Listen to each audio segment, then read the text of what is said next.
दोस्तों आज बहुत ही इंटरेस्टिंग टॉपिक लेके आए आपके लिए एसी एंड डीसी करंट जो हमारे डेली लाइफ में यूजेज है। दोस्तों क्या आपको पता है कि एसी और डीसी करंट में सबसे ज़्यादा खतरनाक कौन सा है? दोस्तों क्या आपको पता है कि हमारे घर में जो यूज़ होता है वो करंट एसी करंट होता है या डीसी करंट होता है? तो दोस्तों आज आपका दिमाग में जितना भी प्रॉब्लम्स क्रिएट हो रहा है, जितना भी क्वेश्चंस आ रहा है, दोस्तों आज मैं आपको क्लियर करूंगा। ओके, तो चलिए, दिशा और उसका जो परिमाण रहता है समय के साथ नहीं बदलता है, स्थिर रहता है, तो उसे डीसी करंट कहते हैं। जैसे दोस्तों सपोज मान लीजिए कि कोई वायर में कुछ करंट फ्लो हो रहा है, ठीक है। जैसे मान लीजिए कि 5 एम्पियर फ्लो हो रहा है, ठीक है। तो 5 एम्पियर फ्लो हो रहा है, तो बहुत समय बाद देख रहे हैं जो 5 एम्पियर धारा फ्लो हो रहा था, ये लगातार 5 एम्पियर धारा ही फ्लो हो रहा है। इसका मतलब दोस्तों इसमें कुछ चेंजिंग आया क्या?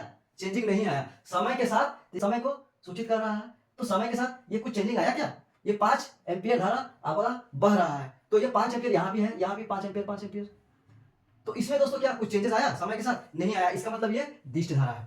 ऐसी करंट प्रत्यावर्ती धारा। प्रत्यावर्ती धारा क्या होता है दोस्तों? जब समय के साथ परिवर्तित होता है। जैसे मान लीजिए दोस्तों यहाँ पे कुछ आया पॉजिटिव में, फिर आया नेगेटिव में, फिर पॉजिटिव में, तो समय के साथ इसका दिशा तो ठीक है, परिमाण क्या हो रहा है? चेंज हो रहा है। तो दोस्तों ये एसी करंट हो गया, ये डीसी करंट हो गया। अगर जो घर में यूज होता है, क्या उसको पहचान पाते हैं कि वो डीसी करंट है कि उसमें एसी करंट है?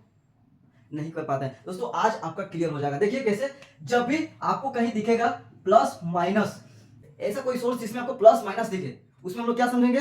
वो डीसी करंट फ्लो कर रहा है। जैसे बैटरी में देखिएगा कि एक पोल में प्लस रहेगा, एक पोल में माइनस रहेगा। एसी में क्या क्या देख के समझेंगे? तो इसमें दोस्तों जनरली आपको मिलेगा सिंगल फेज वाला मिलेगा आपका पी और एन।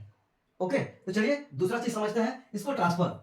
दोस्तों डीसी करंट को हम लोग बहुत दूर तक ट्रांसफर नहीं कर सकते, लेकिन एसी करंट को हम लोग बहुत दूर तक ट्रांसफर कर सकते हैं।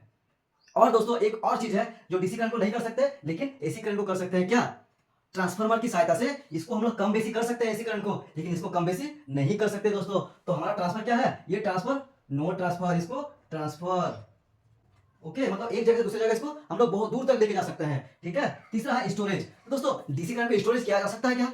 यस दोस्तों, जो हमारा बैटरी इन्वर्टर को, बैटरी में क्या है दोस्तों? बैटरी में स्टोर करके रखा हुआ है डीसी करंट को, तो डीसी करंट को स्टोर किया जा सकता है, लेकिन एसी करंट को नहीं किया जा सकता। एग्जांपल मैं पहले ही बता दिया हूं, जैसे इसका उदाहरण हो जाएगा ईटीसी।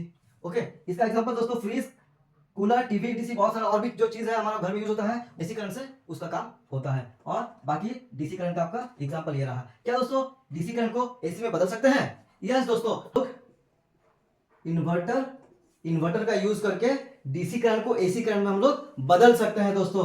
और एसी करंट को डीसी में बदल सकते हैं क्या? यस दोस्तों, इसके लिए हमें रेक्टिफायर का जरूरत होगा। ओके, जय हिंद।